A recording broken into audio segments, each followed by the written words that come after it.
A royal family from a country that is smaller than parts of Bangalore decided to bet nearly $1 billion on Indian startups. And for a while, that sounded like a genius move. Liechtenstein. You probably never heard about it. It is a tiny principality in Europe ruled by Prince Maximilian, whose full name I cannot pronounce for the life of me. His family also runs LGT, which is one of the world's largest private banking groups. The family's investment arm is called Lightrock, and in 2019, Lightrock came to India with a clear plan: find growth stage companies, take large stakes, and keep backing them, and be the patient investor that everybody says that they want but rarely gets. They were not slow about it either. In just 18 months, they deployed about $400 million across 25 companies. Pharmeasy, Porter, Shiprocket, Waycool, Dunzo, these are names that you know. By the time 3 years had passed by, that number had climbed to $700 million. This is a pace that is usually associated with far larger firms. So, naturally, founders loved them. Lightrock was seen as a deep pocketed, loyal partner. They kept showing up in follow on rounds. They had one limited partner, the Liechtenstein family, which meant no fundraising circus, no misaligned incentives, just long term capital doing long term things. But here is the problem with being the most patient investor in the room. Patience is only a virtue when companies that you are patient with are actually going somewhere. Many of Lightrock's biggest bets are now in trouble. One of their portfolio companies needed Lightrock to step in and pay off its loans, something that almost no VC ever does. And the two people who built Lightrock's India business from scratch have both quietly walked out of the door. So, what really happened when this royal family brought $1 billion to India's startup ecosystem and just kept believing? Welcome to Daybreak, a business podcast from the Ken. I'm your host Nigdha Sharma, and I don't chase the news cycle. Instead, every day of the week, my colleague Rachel Varghese and I will come to you with one business story that is worth understanding and worth your time.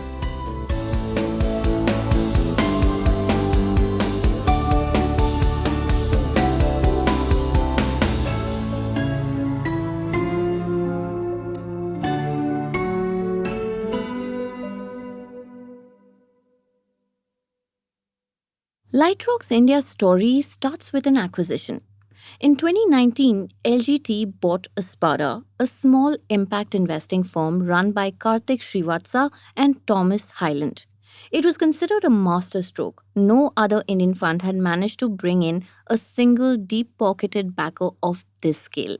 Espada had previously been funded solely by the Soros Economic Development Fund. But after deploying about $70 million over the course of 8 years, Soros wanted the firm to grow up and diversify.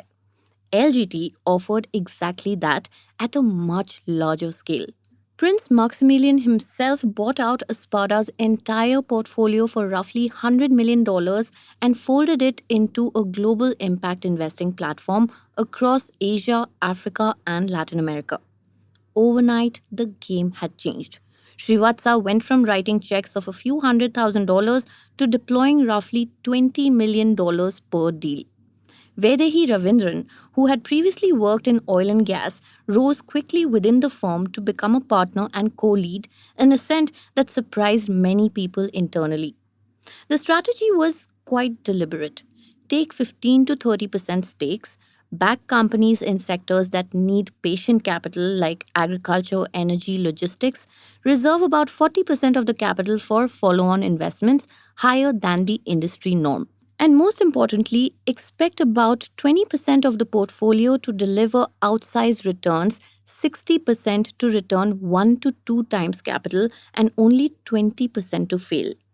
That math works if the top performers actually perform. And for a while, the conditions were perfect. This was the zero interest rate era. Indian startups raised a record $42 billion in 2021. Deploying large amounts quickly was expected. India became central to Lightrock's global strategy, accounting for nearly 30% of its total deployment at one point. Every investment, however, needed approval from the Global Investment Committee, often including the prince himself. That did slow some decisions down, but the pace remained aggressive. The problem with moving fast in boom times is that you do not always know what you have actually bought until the boom comes to an end. More on this in the next segment.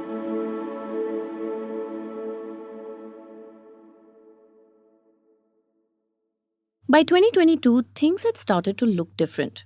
The funding winter had arrived, and suddenly, Lightrock needed to tell a story, not just to founders but to new investors, because the plan was always for India to eventually raise its own external fund. That story was getting harder to sell. Peers like Temasek and SoftBank could point to large realized gains. Lightrock's returns were modest and mostly on paper. Its biggest exits, Ave Finance, Ummeed Finance, and Porter, together totaled an estimated $150 to $200 million. Porter alone was expected to yield around $250 million, which is respectable but nowhere near the kind of exit that resets a fund. Meanwhile, parts of the portfolio were moving in the wrong direction. Pharmeasy had fallen from a $5.6 billion valuation to roughly $450 million only. Axios sold to Amazon for around $200 million, a muted outcome by any measure. Dunzo, which Lightrock backed in 2022 alongside Reliance Retail, was shutting down dark stores within a year. EM3 had shut down entirely. Srivatsa and Ravindran tried a bold move after that. They explored spinning out, reviving the Espada name, and raising as much as $2 billion independently.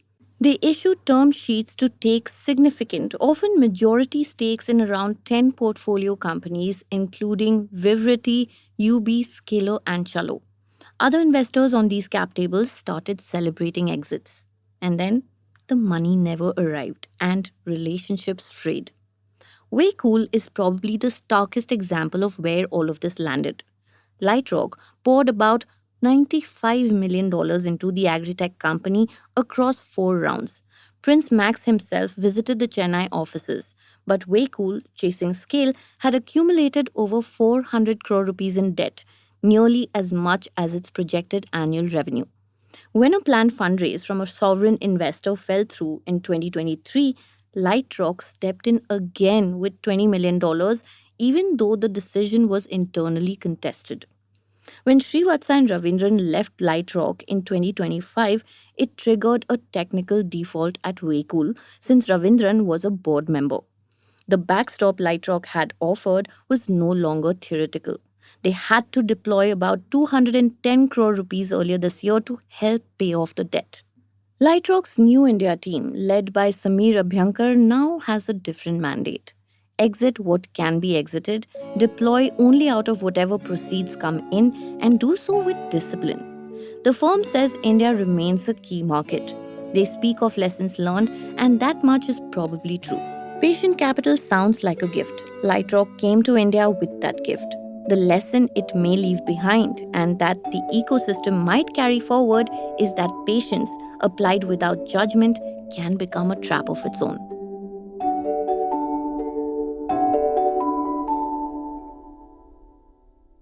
Daybreak is produced from the newsroom of The Ken, India's first subscriber-focused business news platform.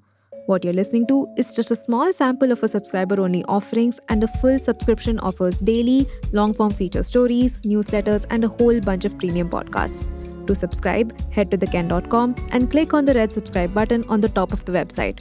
Today's episode was hosted and produced by my colleague Snigdha Sharma and edited by Rajiv CN.